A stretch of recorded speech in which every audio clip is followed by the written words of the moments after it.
What if I told you the most dangerous person in any room is not the loudest, the strongest, or the most aggressive? It's the one who's completely silent, the one who's already decided, the one whose mind has become so disciplined, so unreactive, so comfortable with discomfort, that they've become unrecognizable to who they used to be. Here's what nobody tells you about building mental strength. The goal isn't to build a mind that scares other people. It's to build a mind that scares you. A mind so relentless that even you don't fully recognize what you're becoming. And if you've ever looked in the mirror and thought, I'm capable of so much more than this, but then watched yourself choose the easy path again and again and again, you already know the person I'm talking about. The version of you that could change everything is already there. You've felt them. In those moments at 2 a.m. when you can't sleep because you know you're settling, when you make a promise to yourself and then watch yourself break it the next day. Most people never meet that version of themselves. They die with it still locked inside, wondering what could have been. But here's the truth that's going to change everything.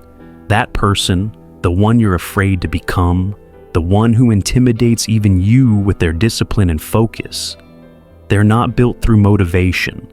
Motivation dies by Tuesday. We're building something permanent, something that operates when you don't feel like it, something that makes hard choices automatic. This isn't another video telling you to just be disciplined. This is the exact architecture of how you rewire your identity at the deepest level. And I'm warning you now, what I'm about to show you will make it impossible to go back to who you were. So, if you're ready to meet the version of yourself that's been waiting, let's begin. Before we go deeper, you need to understand something. Mental strength isn't built through random acts of toughness. It's not about waking up one day and deciding to be disciplined. That's why most people fail. They treat it like motivation instead of architecture. Real mental strength is built on 3 foundational pillars. And here's what makes this different. These aren't isolated skills. They're interconnected systems that reinforce each other. Master one, and the others become easier. Master all 3, and you become unrecognizable to your former self. Pillar 1, discipline architecture. Discipline isn't about willpower. Willpower is a finite resource that runs out by 3 p.m. This is about designing a life where the hard choice becomes the automatic choice, where your environment does the heavy lifting so you don't have to fight yourself every single day. Pillar 2, emotional sovereignty. Most people are puppets to their feelings. They feel anxious, so they avoid. They feel angry, so they react. They feel tired, so they quit. Mental strength means you feel everything, the fear, the doubt, the discomfort, but you are controlled by nothing.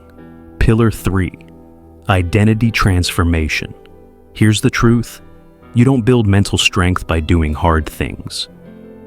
You build it by becoming the type of person for whom hard things are normal. This is the deepest level, where change becomes permanent, because it's no longer about what you do. It's about who you are. These 3 pillars work together. Your discipline creates the space for emotional control. Your emotional control allows you to take identity-defining actions. And your identity makes discipline automatic. We're going to break down each one, and by the end, you'll have the complete blueprint. Let's start with the first pillar. Pillar 1, discipline architecture. Here's what they don't tell you about discipline. It's not a personality trait. It's not something you're born with. It's engineering. The people you think are naturally disciplined aren't fighting themselves every morning. They've designed their lives so the right choice is the easiest choice. They've built systems that make weakness impossible. Let me show you how. Your environment will always beat your motivation. Always. So, stop trying to white-knuckle your way through temptation and start removing it entirely. Want to wake up early and work out? Sleep in your gym clothes? Put your alarm across the room? Have your shoes by the door? Your morning self has the discipline of a child. So design the environment for that person, not the motivated version of you that exists at 11 p.m. when you're planning tomorrow. Want to stop wasting time on your phone? Don't keep it in your bedroom. Don't keep it in your pocket. Create friction between you and the distraction. Barack Obama wore the same suit every day for 8 years. Not because he lacked style, because he understood that every decision you make drains your ability to make harder decisions later. This is called decision fatigue, and it's killing your discipline. Elite performers don't decide what to do in the moment. They've already decided. When Jocko Willink wakes up at 4:30 a.m., he's not debating whether to get up. The decision was made years ago.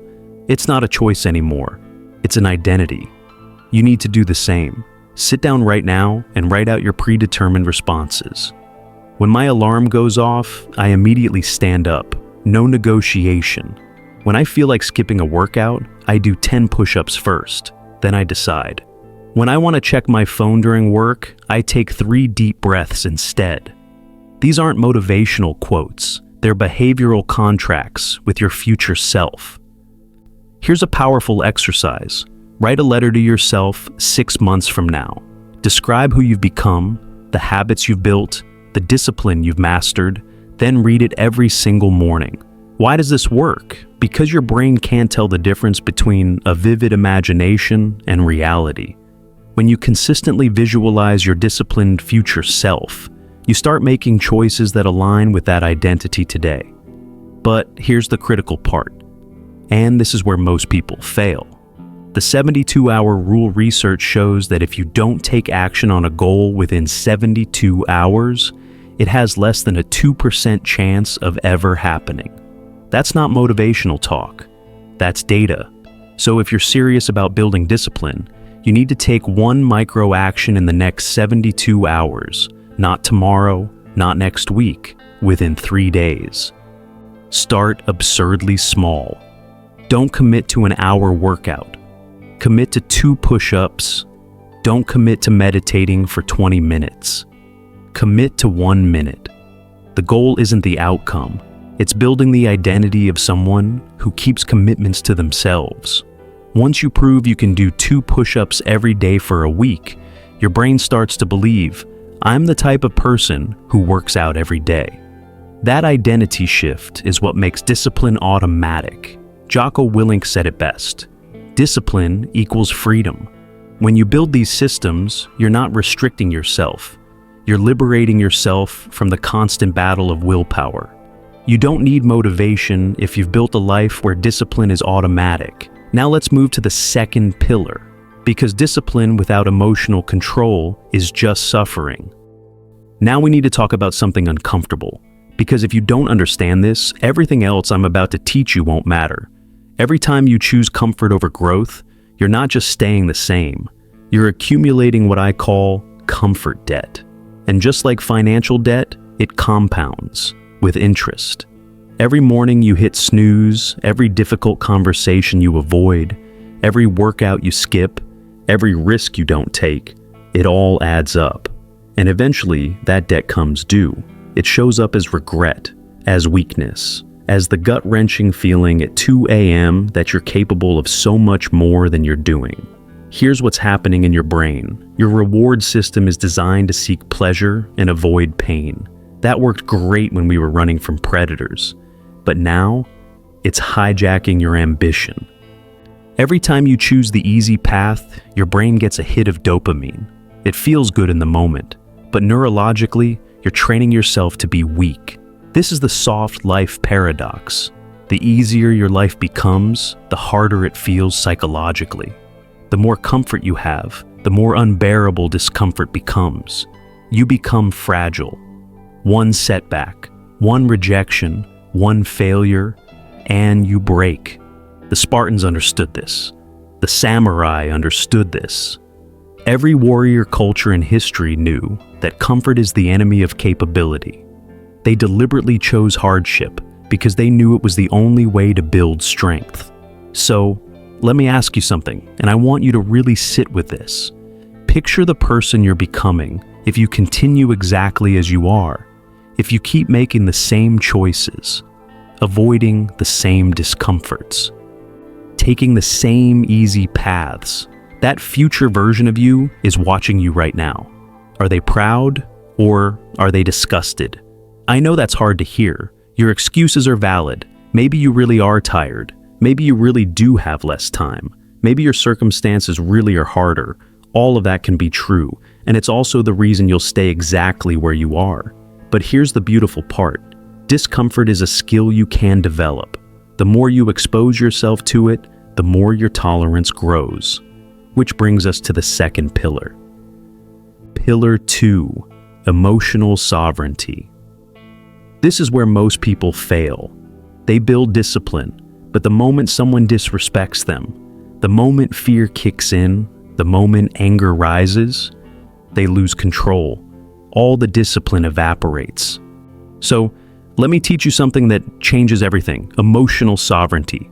This isn't about suppressing your feelings. It's about mastering them. It's about feeling everything and being controlled by nothing.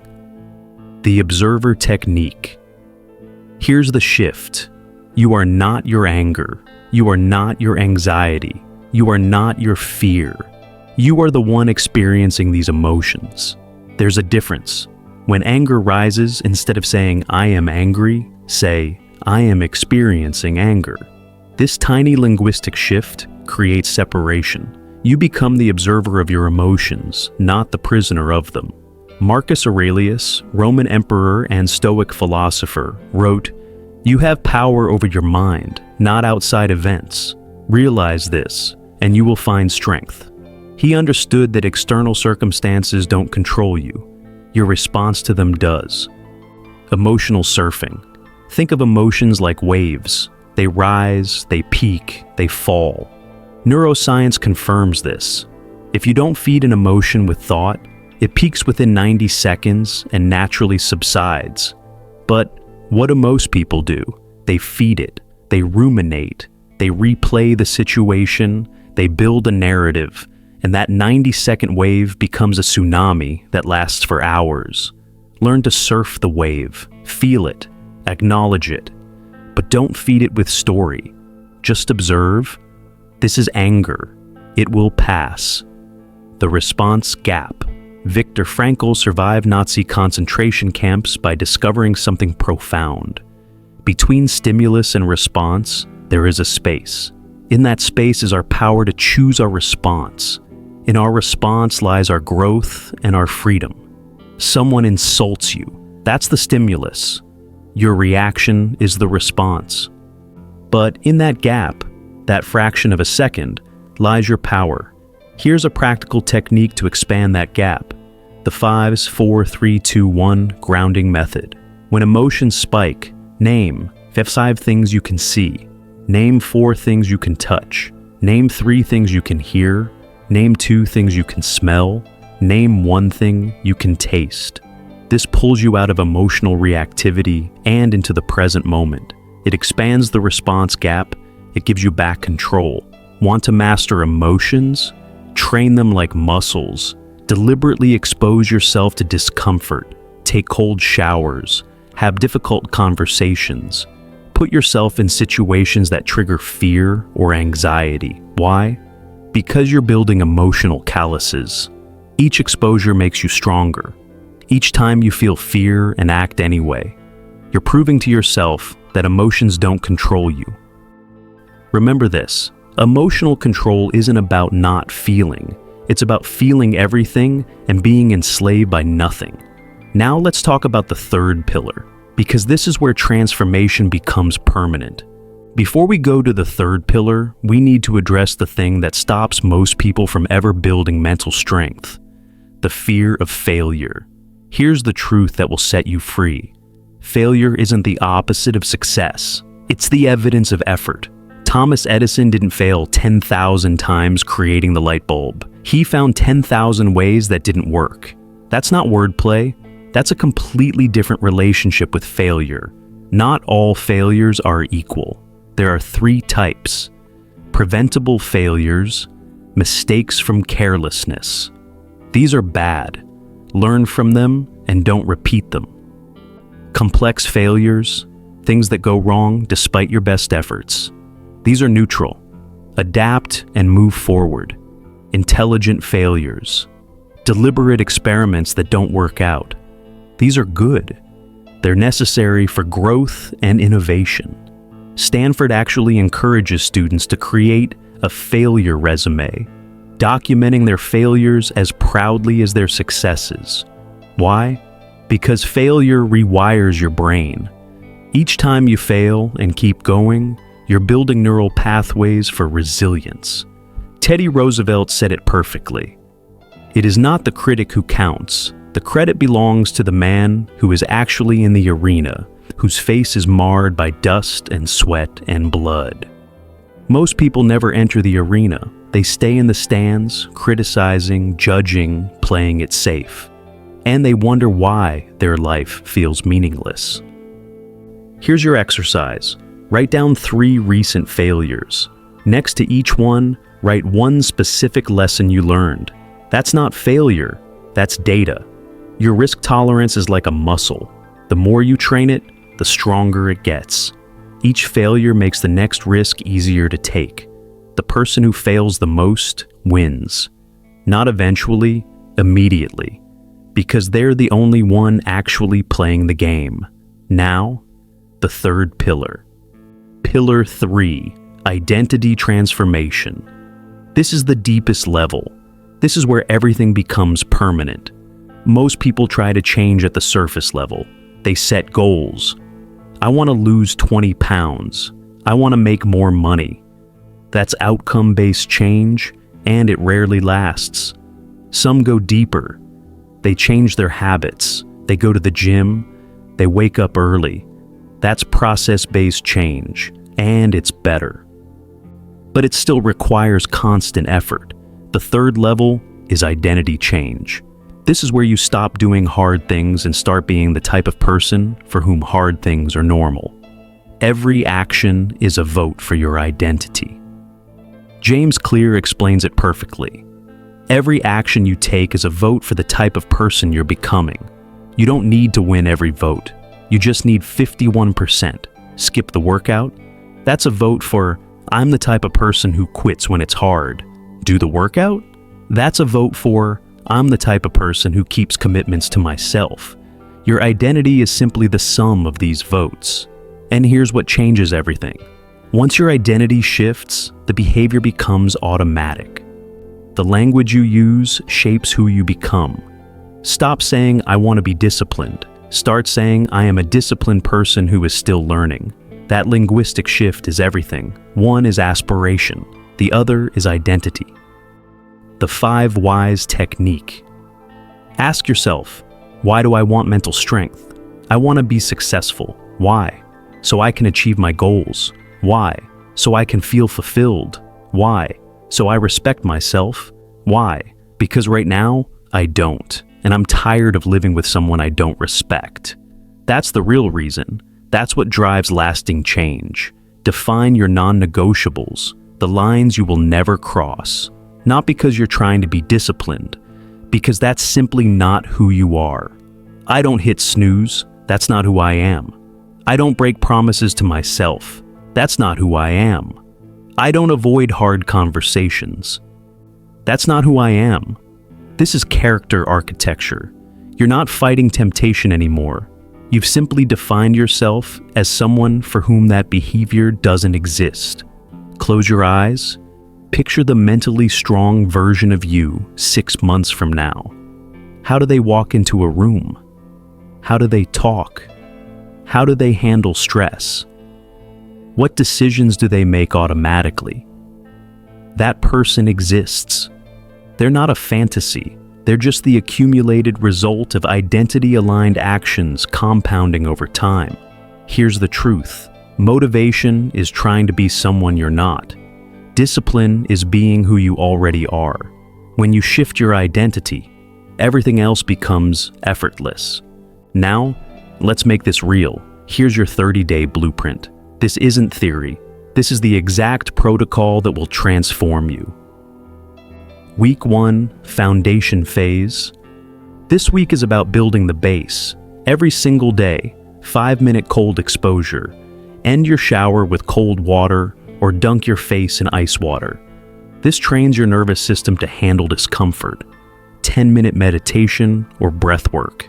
This builds the observer mindset we talked about. One uncomfortable action. Have that difficult conversation. Make that scary phone call. Do the thing you've been avoiding. By the end of the week, identify one comfort behavior and eliminate it. Maybe it's scrolling before bed. Maybe it's hitting snooze. Cut it out completely. Week 2, expansion phase. Now we add layers. Continue everything from week 1 plus morning pages. 3 pages of stream of consciousness writing every morning. This clears mental fog and builds self-awareness. Physical challenge, run, work out, or take a long walk. Your body and mind are connected. Practice the pause technique. When emotions spike, use the 5, 4, 3, 2, 1 grounding method we covered. Do this at least once daily in a real situation. Start a failure log. Document one failure each day and extract the lesson. This rewires your relationship with failure. Week 3, integration phase. This is where everything clicks. Continue. Weeks 1 and 2, then design your environment. Remove temptations. Make discipline automatic. If your phone distracts you, put it in another room. If junk food tempts you, don't buy it. Establish non-negotiable routines, morning and evening. These become your anchor points. Implement the hard choice protocol. When facing 2 options, always choose the harder one. This builds identity faster than anything else. Weekly review. What's working? What needs adjustment? Adapt. Week 4, acceleration phase. Final week. This is where you prove what you've become. Do something that genuinely scares you. Public speaking, cold approaching someone, asking for something big. Face real fear. Write your identity statement. I am the type of person who, be specific, read it every morning, plan your next 90 days. Where are you going from here? Document your transformation. Write down how you've changed. This is evidence that you're capable of anything. Key principle, progressive overload. Each week should feel slightly beyond comfortable. That's how you grow. And listen, this isn't about perfection. Miss a day, start again tomorrow. The protocol doesn't fail. You just begin again. That's the difference between someone with mental strength and someone without it. Now, before we close, there's something you need to know. I need to be honest with you about what happens when you actually do this. Not everyone will celebrate your transformation. Some people will feel threatened. They'll call you obsessed. They'll say you've changed, and they're right. You have. As you grow, some relationships will naturally fall away. This isn't cold, it's natural selection. You're becoming someone different, and not everyone can walk that path with you. There's a loneliness that comes with mental strength. You're choosing a path most people won't. The conversations that used to satisfy you become hollow. The people who used to understand you suddenly don't. But here's what they don't tell you.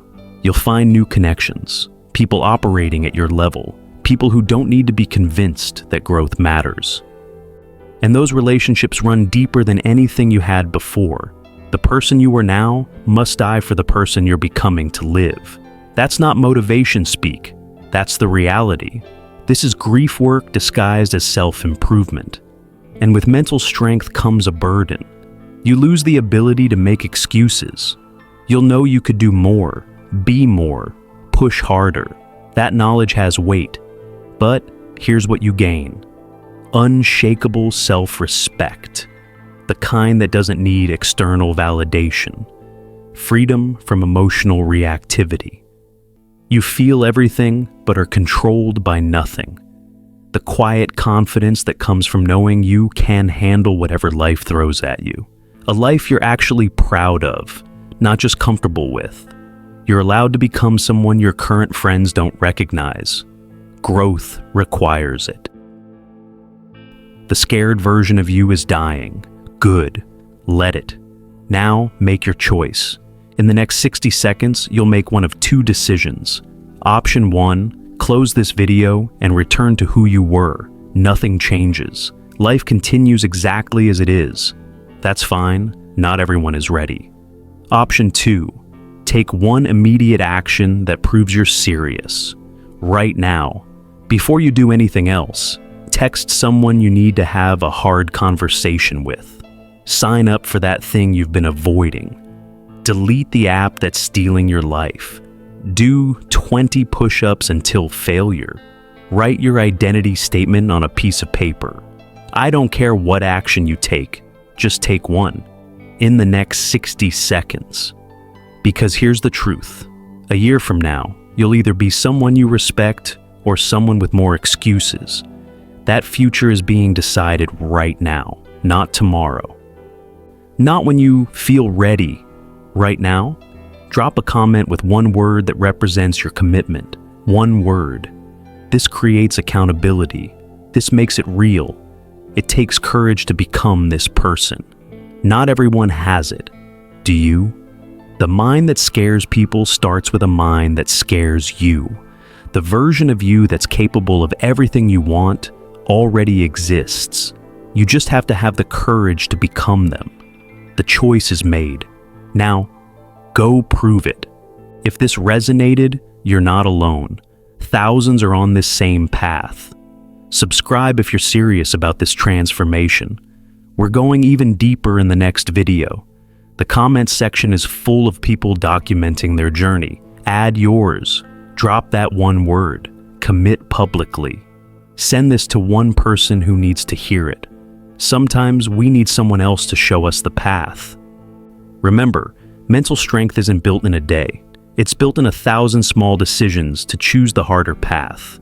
You're capable of this. Now go prove it to yourself.